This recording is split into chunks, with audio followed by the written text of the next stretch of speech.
बहुत समय हो गया है, इसलिए मैं बड़े चंद शब्दों में बहुत संक्षिप्त रूप में आपको अपनी बात बताने की कोशिश करूँगा। और बंद कर दो मैक। आप सबके यहाँ पर इस तरीके से बड़े प्रेम भाव से दर्शन करके आपके भाव और आपकी इतनी प्रेम भावना को देख करके मुझे बड़ी खुशी हो रही है।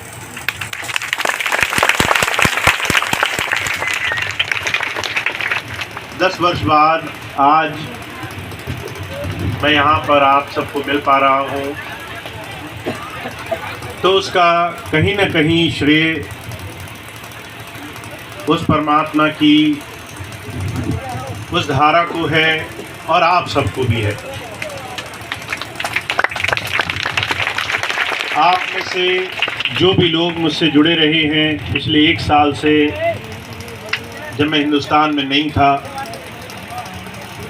तो आपने सुना होगा मैंने कई बार कहा कि मेरे वापस आने का कोई मतलब नहीं है। अव्यवस्था के कारण जिन बहुत भारी ऐसी परेशानियों के कारण जहाँ पर स्वामी जी की बनाई हुई संस्था आज से 10 साल पहले सिर्फ और सिर्फ दूर दराज से आती हुई गरीब संगत को किसी न किसी तरीके से एक विकसित और विकास दिशा से उस कहीं न कहीं गिरावट की तरफ ले जा रही थी, उन तमाम अव्यवस्थाओं के कारण जिसके कारण मुझे जाना हुआ। जब मैंने देखा वो अव्यवस्थाएं दूर कैसे होंगी, मैं तो 10 साल से दूर हूँ, तो मन में विचार आता था कि उन अव्यवस्थाओं को बढ़ाने के लिए या किसी को भी ये ताकत देने के लिए कि वो और मन मर्जी कर सके, मेरे जाने से कोई फ़ायदा नहीं है। अब पिछले 1 साल में बार बार यही बात दोहराता रहा। फिर लगभग 23 जनवरी से कुछ भाई बहनों से बातचीत होनी शुरू हुई। जब हम हर इतवार को किसी न किसी बहाने से कॉल करते थे, तो बहुत से लोगों के दुख, उनकी परेशानियां, उनकी तकलीफ़ें सामने आई। आश्रम में इन 10 सालों में स्वामी जी के जाने के बाद जो वहाँ सेवादार रहते थे, उनकी परेशानियां नज़र आई। उन्हें स्वास्थ्य लाभ नहीं मिल पा रहा था, उनकी दैनिक दिनचर्या की सामान्य ज़रूरतें, उसमें उनको परेशानियां होने लगी। और ये हालत सिर्फ एक आश्रम की नहीं, बहुत से ऐसे आश्रम में ये व्यवस्था बन गई थी जहाँ पर किसी ने इन पिछले समय में सेवा को या किसी की सच्चे मायनों में संभाल को अपने जीवन का लक्ष्य नहीं माना था। और मैं बड़ा विचलित हुआ, परेशान हुआ, कैसे इन चीज़ों में हस्तक्षेप किया जाए, कैसे इनमें संभाल की जाए। बातचीत करनी शुरू हुई तो हमारे अकाउंटेंट थे जो स्वामी जी का काम देखा करते थे, उन्होंने बोला कि स्वामी जी का जो संस्थान है वहाँ भी कुछ गड़बड़ियाँ चल रही हैं, आपको आना चाहिए। मैंने बहुत मना किया, फिर भी उन्होंने जब बहुत आग्रह किया, साथ साथ मनोज जी और स्वर्णलता जी से बातचीत होनी शुरू हुई, तो मैंने निर्णय किया कि 15 अप्रैल को स्वामी जी महाराज के नामदान के दिवस को एक बार आप सबसे एक बार सीधी भेंट हो, मुलाकात हो। और मैंने सिर्फ 3 दिन पहले आपको सूचना दी, पर आप सबके प्रेम ने और आप सबके भाव से 15 अप्रैल को आप सबने पहली बार 10 साल बाद आकर के 15 अप्रैल को अपने इरादे, अपनी मजबूती वहाँ पक्की कर दी कि आप अव्यवस्था के खिलाफ और स्वामी जी के मिशन को सही दिशा में ले जाने के लिए आगे हैं। तब से लेकर अब तक 3 महीने हो गए हैं और 3 महीनों में लगातार हम जितने भी आश्रम, जितने भी स्वामी जी के संस्थान के केंद्र हैं, सबका जायजा ले रहे हैं। कहीं विद्यालय हुआ करते थे, कहीं अस्पताल हुआ करते थे, कहीं सत्संग घर हुआ करते थे। बहुत से ऐसे स्थान हैं जो कुछ अव्यवस्था के कारण पीछे हो गए, जिनमें संभाल की जरूरत है। बहुत से सत्संग केंद्र थे जो बंद हो गए। अभी कल ही बहेड़ी जाना हुआ, बाबूजी ने बताया वहाँ बहुत प्रेम से सत्संग हुआ करता था, जो इन 10 सालों में कुछ पीछे हो गया। ऐसी तमाम व्यवस्थाएं इन पिछले 3 महीनों में हर एक जगह जा करके उनका जायजा लिया। जो 10 साल से स्वामी जी के संस्थान को संभालने के लिए निदेशक मंडल बिठाया गया था, उनसे मुलाकात की और लक्ष्य सिर्फ एक ही था कि हम सब मिल करके गुरु के मिशन में मानव सेवा, प्रभु भक्ति, निस्वार्थ भाव से, प्रेम आदर से पुरानी बातें भूल करके आगे बढ़ सकें। स्वामी जी महाराज हमेशा एक बात कहा करते थे, अगर किसी ने एक लकीर खींची है तो उस लकीर को छोटा करने के लिए उसको काटने छांटने की जरूरत नहीं है। आप उसके पास एक लंबी लकीर खींच दो। अगर आप अच्छा काम करोगे, आपके जीवन में सेवा भावना और जन जन के लिए, साथ संगत के लिए अपार प्रेम होगा, बैर बुराई नहीं होगी, पुरानी बातें भूलने के लिए आप थोड़ी सी कोशिश करोगे और धीरे धीरे इन बातों को नज़र रखते हुए कि आप सही सेवा के माध्यम से जुड़े हुए हर एक जीव को आदर सम्मान से गुरु के बताए हुए, उनके बनाए हुए इस मिशन में बहुत सही दिशा में ले जाने के लिए हर एक प्रयास कर सको, तो वो लंबी लकीर खींचने में ज़्यादा टाइम नहीं लगेगा। और आज आप सबको यहाँ देखकर मुझे विश्वास होता है, इतनी परेशानियों में भी, तकलीफ़ों में भी इतनी आस्था और प्रेम के साथ आप अपने मालिक की याद में बैठे हैं। ये विश्वास ही है जिससे हर एक बुराई के ऊपर लड़ाई जीती जा सकती है।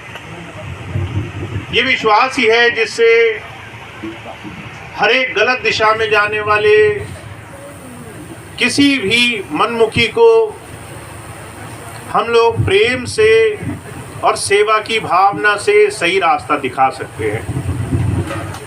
तो मैं तो आपको एक ही बात कहूँगा,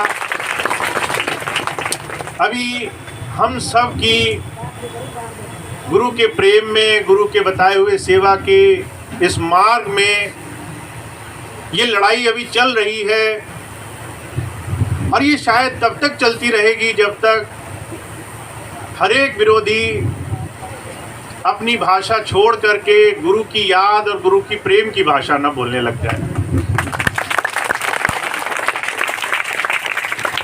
पर तब तक मेरा आप सबसे अनुरोध यही है कि आप एक क्षमा भावना अपने मन में ज़रूर बना के रखें। चाहे किसी ने कुछ भी किया हो, अगर उससे आपकी बन रही है, नहीं बन रही, कुछ ऐसे साधन ना लें जिससे जो गुरु पथ पर हम चले हुए हैं उसका विरोध हम ही करते हुए पाए जाएं। कुछ ऐसे काम न करें जिससे दूसरा आदमी हमें देखकर कहे कि तुम ही हमसे कैसे बेहतर हो, अगर हम गलत काम करते हैं तो तुम कौन से अच्छे काम करते हो। तो ये बात ज़रूरी है, अगर हमने सुधार बनाना है तो वो भी एक सही तरीके से बनाना है। अगर हमने सेवा और सत्संग का फिर से बोलबाला करना है तो वो भी प्रेम से करना है। अगर हमें किसी अव्यवस्था को सुधारने के लिए प्रयास करना है तो वो भी एक सही दिशा में अपनी मेहनत जोड़ करके करना है, बजाय दूसरों की गलतियों को गिनाते गिनाते उन तमाम चीज़ों पर ध्यान रख करके। तो मुझे मालूम है आप सब लोग भी बहुत सी अव्यवस्थाओं से परेशान रहे होंगे, बहुत सी चीज़ों के लिए आपके मन में भी तकलीफ होगी। पर पिछले 3 महीनों से हम सब अब एक नई मुहिम पर चल पड़े हैं कि हम गुरु के नाम को और उनका जो एक सही मिशन है कि जन जन की सेवा, मानव सेवा, ये हमारा सबसे पहला लक्ष्य होना चाहिए। सिर्फ बोल के नहीं, हम सेवा के साधन शुरू करें, चाहे फिर कोई सत्संगी हो, गैर सत्संगी हो, सबके लिए सेवा भावना हो। हम अपने मन में ये तमाम ऊंच नीच की, बैर विरोध की भावनाएं हटा करके इस सेवा के मिशन में अपना सहयोग दें। तो ये मेरी आपसे विनती भी है, कामना भी है कि जिस नई मुहिम में हम सब लगे हुए हैं उसमें आप सबका सहयोग मुझे मिलेगा, आपका साथ मुझे मिलेगा। और साथ साथ हम गुरु नाम से जुड़ने में ज़्यादा जोर लगाएंगे, हम अपने आचरण को ज़्यादा विशाल और पवित्र करने में जोर लगाएंगे। हम जीवन में खुद आगे बढ़ने पर ज़्यादा जोर लगाएंगे कि हम अपने आप को गुरु के नाम से, गुरु की शिक्षा और दीक्षा से जोड़ने का साधन अपने जीवन में रोज़ रोज़ अपना सकें। तो ज़्यादा बात तो नहीं कहूँगा मैं आपसे। मुझे खुशी इस बात की है कि जहाँ लोग 2 दिन 3 दिन बाद अगर किसी को अपने जीवन में नहीं देखे तो भूल जाते हैं, आप 10 साल बाद भी इतने प्रेम से इस वक्त यहाँ मौजूद हो। और जब जब मैंने आपको बुलाया आप आए, मौजूद रहे। मुझे इस बात की बड़ी भारी दिली खुशी है कि आपका प्यार और आपका सानिध्य मुझे मिला हुआ है। मुझे यकीन है कि स्वामी जी के इस मिशन को बहुत आगे तक पहुंचाने में आप और हम सही दिशा में मुड़ेंगे, बढ़ते रहेंगे तो अपने आप सारे विरोधी पीछे हट जाएंगे।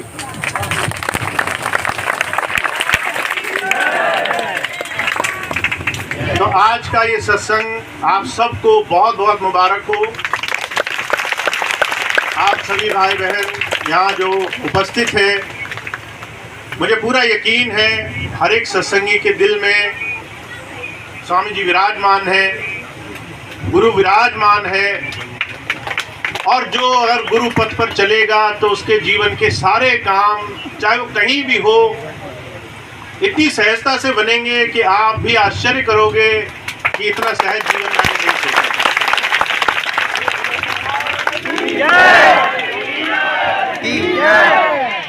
बस एक ही प्रार्थना मुझे आपसे करनी है।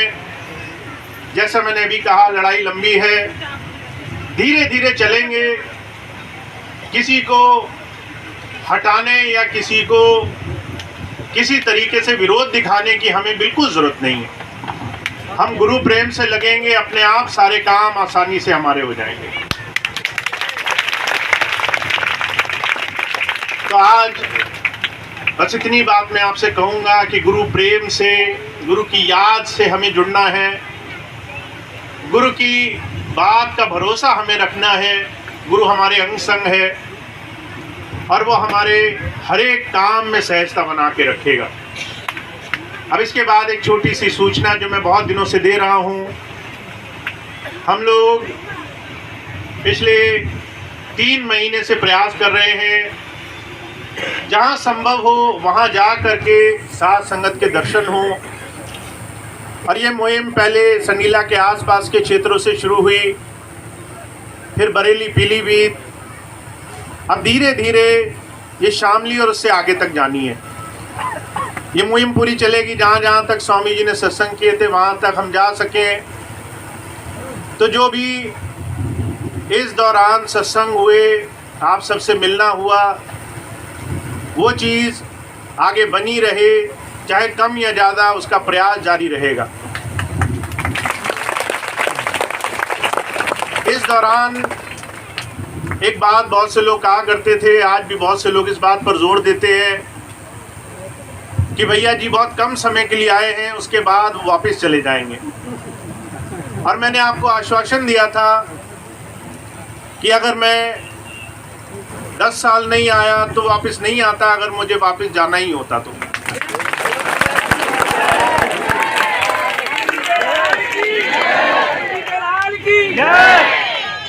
हम सब अब साथ हैं और गुरु के मिशन में जितना जी जान से लगेंगे, अपनी सेवाएं दे सकेंगे, गुरु पद पर जितना ज़्यादा हम अपना सहयोग दे सकेंगे उतना हम ज़रूर करेंगे। तो इसी कड़ी में स्वामी जी महाराज के जन्म दिवस का भंडारा सितंबर में 16, 17 और 18 सितंबर को संडीला संत कृपाल नगर में होगा। अब मुझे यकीन है आप सब ने तो हर साल वो भंडारा मनाया होगा, पर मैं 10 साल बाद आया हूँ, तो मेरी उपस्थिति में अगर आप वहाँ दर्शन देंगे, वहाँ आएंगे, अगर आप वहाँ पर मौजूद होंगे तो मुझे बहुत खुशी होगी। तो आप सब लोग उस भंडारे में ज़रूर आएँ। आप सबको मैं यहाँ आमंत्रित कर रहा हूँ। 16 तारीख को सेवादारों की सभा होगी, 17 और 18 तारीख को सत्संग भंडारा होगा स्वामी जी के जन्म दिवस का। आप सब लोग आमंत्रित हैं, सबको ये सूचना पहुंचाएं। जो यहाँ नहीं भी आ सका उसको भी हमारी तरफ से आमंत्रित करें, वो वहाँ पहुँचे। अगले महीने से उस भंडारे के लिए जो भी भाई बहन सेवा के लिए इच्छुक होंगे या आने जाने के लिए जिनको भी कोई सुविधा या दूसरी चीज़ें होंगी, वो अगले महीने से उसकी सूचनाएं आपको मिलेंगी। तो सितंबर भंडारे की तारीख खाली रखें, आपको आना है ऐसा मेरा विश्वास है। आप ज़रूर पहुंचेंगे और जो नहीं आए उनको भी आप लेकर आएंगे ऐसा मेरा विश्वास है।